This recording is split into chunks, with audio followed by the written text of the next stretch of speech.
Okay, so if someone sits like this in mount, very hard to escape. They're literally sitting on the bit that you need to escape with your hips. That. You have to make him hands on the ground. That's your first port of call. But the problem with hands on the ground is that the hands are near my neck. So when they're up here, he's going to start fishing for my neck, crush my head, get the crossface, all sorts of things that we do not like. Okay. So you have to be kind of quick, but also, maybe not quick is the word. When we do this, you start protecting your neck here. But what I like to do is when I protect my neck, I don't lift my elbows up, I dig them into his hip here, because of course he wants to get higher up this food chain here. But we're here, so as he tries to get higher now, it's a little bit harder. You can get through this, but it's a little harder. While we do this, or I keep making you work, okay, we want to get the hips off us. If these are not secured in, so let's assume that he's just left them out here, we can bring them, we can up, and then we can start bringing our knees in.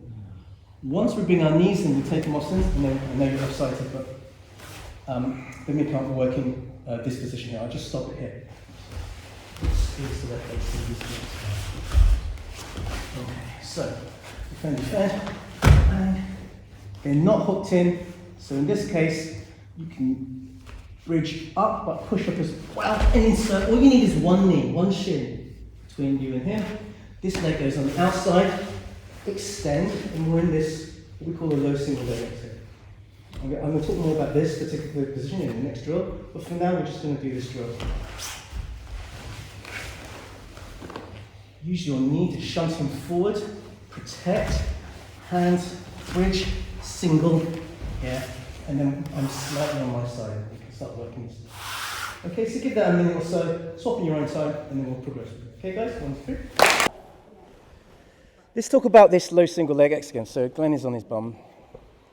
I'll spin around so you can all see, but you're going to pick a leg, and you're going to isolate the leg, and you're going to be here. Now let's play a game. I'm going to loop around, but I'm not doing the submission. I'm not doing the ankle lock.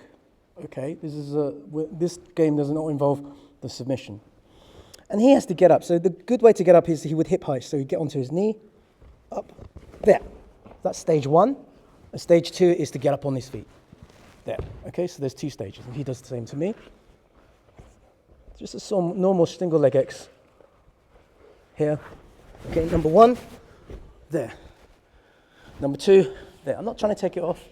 So there's 2 stages to me getting up. Now, here's the game part of it. He has to get to stage 1, which is on his knee. And I have to prevent him. No, don't take that off. All you have to do is get up. Yep.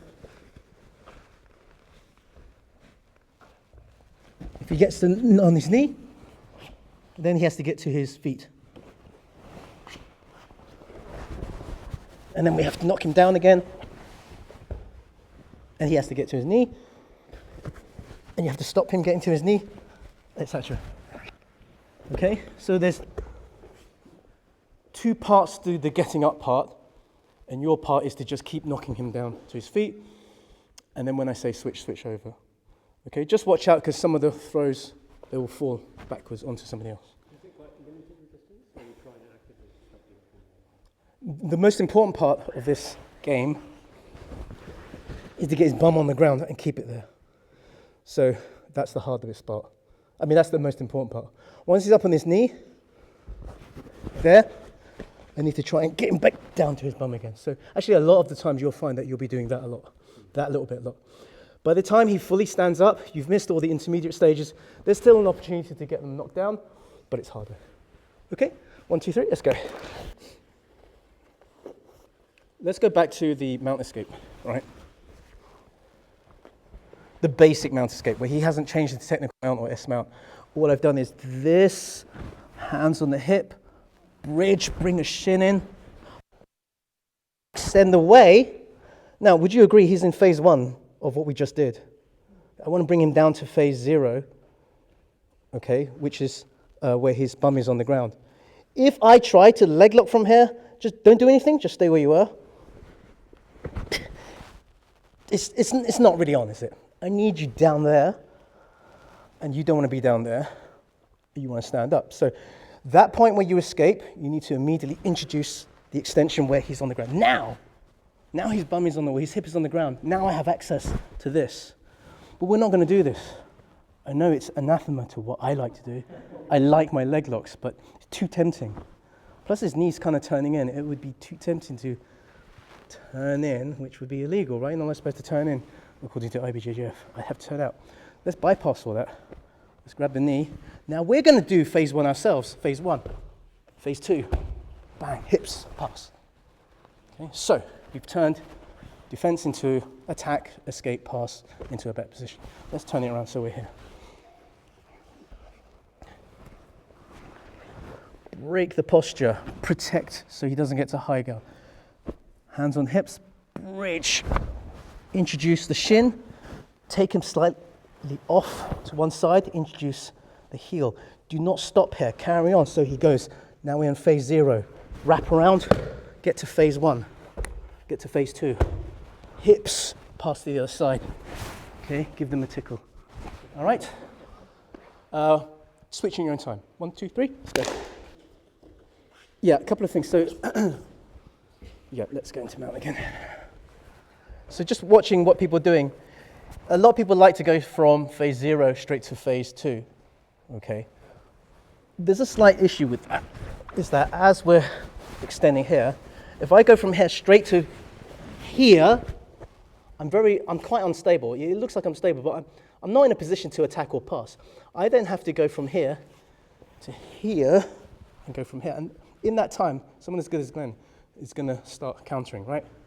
I would rather you go from here to here. Now we're in a very stable position because I'm closer to the ground. So if he's going to grab onto me, he's going to do stuff. So if you grab onto me, okay, I can take my time. I can think of ways to work around. I can still get on my feet, but if you go to the Gracie self-defense, get me, bully. I don't think that works as well in the reality of sparring against someone as good as you, because you've got now a lot of length and distance. So I just wanted to make that clear. Now we're going to move on to, I can't swear because there's kids here, so. Sorry, I do swear, I've got a potty mouth. Let's do things that people who are better than you do, right? So, all this is all nice and well, but your partner, who's any worth any salt, is not going to just sit there, right? He's probably going to switch here, as I try and he's going to switch to, let's say, technical mount. So technical mount is, he's off to one side, brings the knee up. Let's spin around so that wasn't the technique, by the way. So people who are behind Glenn, can you come around here? That's good. Same rules apply. I do not want him to get higher up, so we're here, all right? We have a number of choices. You're not completely helpless. But if you just try and get your knee in here to isolate the leg, you can't. You need a bit of help. So the easiest one without me turning my body is to, see what I did there? I'm like bridging, but like sideways. My hip bone is going up. Okay, and as I bridge up, here, I'm inserting, I tend to insert this one. I guess you could insert that one. What we're going to do is now use this as a lever. So just go to the back there, and we can start working here. Phase 1, pass. So that's technical mount. The other, I said there was, you have a number of choices. Let's just go straight into technical mount. Here. The other one is we'll call that, of course, rotate our body completely. Here. See how his leg came out like that? That's the harder one to do, but I think gives you the best bang for your buck. We insert this knee, we put that foot in, guess where we are? All right, what do I need to do? Get his bum to the ground. Yeah, okay, right. Extend, phase 1. Your option if you want to stand up from here, but you can, of course, do all that sort of competitive style, low stance passing, if you want to do that. Should we do those two? So, technical stance, but try and be disciplined into trying to pass with the knee on the ground, low base, and if you are going to get up on both feet, you're in that low squat stance rather than self-defense standing up. Try that? Cool. Okay, 1, 2, 3, let's go.